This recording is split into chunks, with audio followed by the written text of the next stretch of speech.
Hey guys, what's up? My name is Nick Parsons. I'm one of the handicappers over at picksandparlays.net. I have some more college video picks for you this weekend.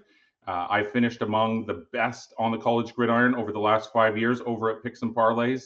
I am definitely in the top 10.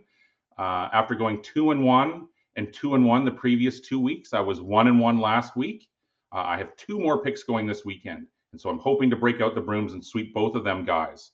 But before I get into these picks, just want to say we are trying our best to regrow the Picks and Parlays YouTube channel, guys. So it would really help us out if you could smash the like button, leave some comments, hit the bell icon, subscribe. All of those things really help us out with the algorithm. Okay, so guys, let's get into the picks here. And the first game that I'm looking at, it sees Indiana at Oregon, a Big Ten matchup, arguably the biggest game on the board here. And so just to look at my handicapping overall this season, guys. You know, we've reached the point of the season where both my college and NFL picks have gotten sharper.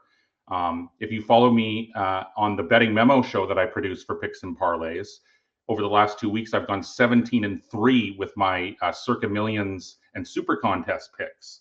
And because I'm primarily a situational handicapper, I'm relying on data from the week before, or the game before, or the weeks before. And so here we are coming into week 7 in college football, week 6 in the NFL. And so, yeah, I'm able to now look at that data. And as I say, as the season progresses, typically my systems get stronger and stronger. I'm looking out for different situational factors all the time, like scheduling and revenge.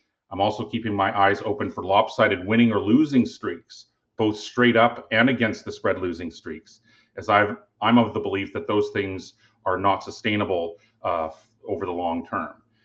Either way, guys, as being an aforementioned situational handicapper for the most part, I do love the way that this one sets up for Indiana getting the points here. Now, both teams enter this game at Autzen Stadium 5-0. Indiana is 3-2 against the spread, and Oregon is 3-1 against the spread. The only time the Ducks didn't cover this season was as a 34-14 win at Northwestern. They were 26.5-point favorites in that one back in week 3. But they've been off. So they've been off for 2 weeks since that big 30-24 overtime win at Penn State as 3.5-point underdogs. And so I just feel that a letdown here is possibly in the cards for the home side a little bit here. Now, the Hoosiers offense, it's out of control, and the defense, it's been pretty great as well. Granted, Indiana's competition has been weak so far, but it's still crushed Illinois 63-10 in week 4 as a 7-point favorite. Last week, it fought to a hard-fought battle, 20-15 victory at Iowa as a 9-point favorite. So it did grind out the win. It wasn't able to cover the spread. But when you look at Oregon's win over Penn State, I think it looks incredibly unimpressive now after the Nittany Lions just lost to UCLA last week. The Hoosiers offense, obviously, it has to keep pace with Dante Moore on the home side, but they have the offense to do that. Indiana has a rush rate of 33%. So it's going to be tough for the Ducks to put together successful drives consistently, I think. Both defenses rank in the top in the quality drive rate allowed and available yards allowed as well. And so I don't see either team running away with this one. I see it being very competitive and back and forth. And so because of that, I'm grabbing the points with Indiana. I have 7.5, guys. And so, guys, before I get to my next pick, let me tell you about two really great deals going on over at Picks and Parlays, guys. Everyone's looking for a great deal these days. One is a short-term one, and one is a long-term one. And so the long-term one is if you buy 3 months, then you get 1 month for free. And so the deal is you get a 90-day all-access pass for $8.49, and then you get 30 extra days for free. And so in total, you get 120 days for just $8.49, and that's just under $49 per week, or just $7 per day.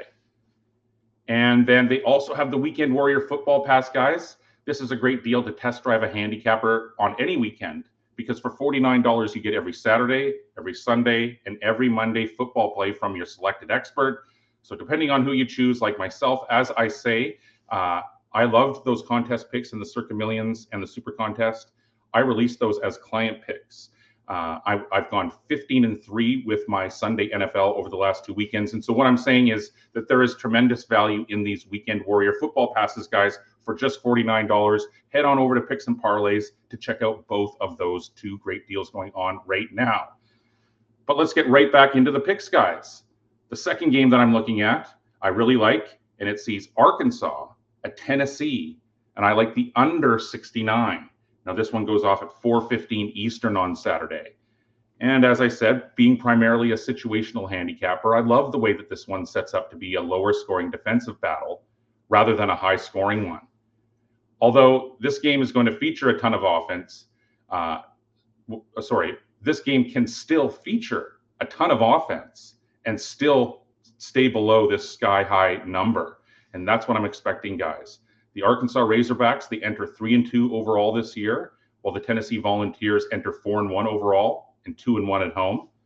The Vols have seen the total go over the number in all 5 of their games after their most recent 41-34 OT victory at Mississippi State 2 weeks ago, while Arkansas has seen the total go over in 4 of its 5 games, including in 4 straight. When these teams played last year, the Razorbacks won 19-14 as 14-point underdogs on October 5th, 2024. And while I do think we're going to see a bit more scoring this weekend and this time around, I'm once again expecting this total to stay below the posted number, and I like the under in this one. Arkansas, it most recently fell 56-13 to Notre Dame. Their quarterback, Taylon Green, has 1,398 passing yards with 12 touchdowns so far, but he's a dual threat quarterback. He also has 441 rushing yards and 2 more scores. But the Razorbacks, they have struggled with offensive consistency this season, especially on the road where they're 0-3. Now, Joey Aguilar, he has 1,459 passing yards and 13 touchdowns for the Vols. And while Tennessee's defense has been its weak point, I think that unit catches a break here at home facing the Razorbacks finally. And also, guys, with the game at Alabama next week, I think that the home side, it's going to take the foot off the gas. It's going to get caught looking ahead and planning for that much more high-profile contest next week. And so, guys, I think that the conditions are indeed finally right for a lower-scoring battle. So I am taking the under in this one, guys. And so just to quickly recap, guys, go over my picks here. I like Indiana plus 7.5 on the road at Oregon, and I'm taking the under 69 between Arkansas and Tennessee. Once again, guys, make sure to check out the betting memo show that I'm producing 6 days a week for Picks and Parlays. It's a show that gets you caught up to date with everything going on over at Picks and Parlays. I give out a bunch of picks. As I say, I've been giving out my contest picks since the start, and I've really caught fire the last couple of weekends. I've gone 17-3 with those contest picks on the show. I already have my picks ready, and I will be revealing those picks again this weekend on Saturday. So make sure to tune into that show. As I say, I'm hoping to break out the brooms with these 2 picks. Thanks for tuning in this week, guys. I will be back again next week. Take care.